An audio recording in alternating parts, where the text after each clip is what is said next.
અમુક વિશિષ્ટ કરવેરા એટલે કે ટેક્સની જો આપણે વાત કરીએ તો સૌથી પહેલા સીન ટેક્સ.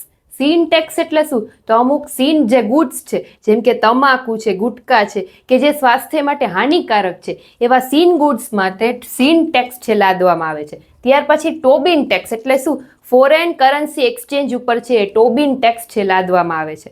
ત્યાર પછી ઇન્ટરેસ્ટ ટેક્સ એટલે કે વ્યાજ વેરો, 10,000થી વધારે વ્યાજ ઉપર છે ઇન્ટરેસ્ટ ટેક્સ છે લાદવામાં આવે છે.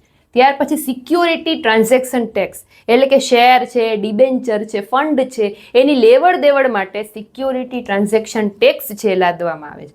ગૂગલ ટેક્સ એટલે શું? તો કે વિદેશી કંપનીઓ કે જે ભારતમાં ઉપસ્થિત નથી પણ ભારતમાંથી નફો મેળવે છે, જેમ કે યુટ્યુબ, ફેસબુક, ટ્વિટર એવી ઈ કોમર્સ કંપનીઓ ઉપર ગૂગલ ટેક્સ છે લાદવામાં આવે છે. ત્યાર પછી એન્જલ ટેક્સ એટલે શું?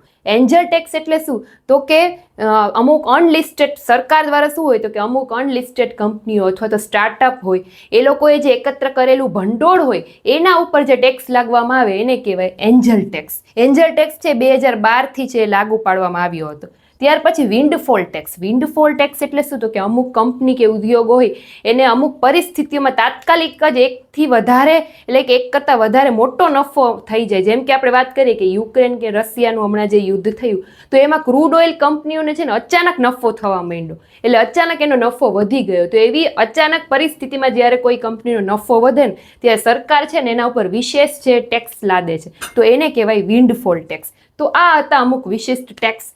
અમુક લોકોને ખબર હશે, અમુક લોકોને નહીં ખબર હોય. હજી પણ તમને કંઈ નવા ટેક્સ વિશે ખબર હોય તો કમેન્ટ કરીને જણાવજો. Thank you.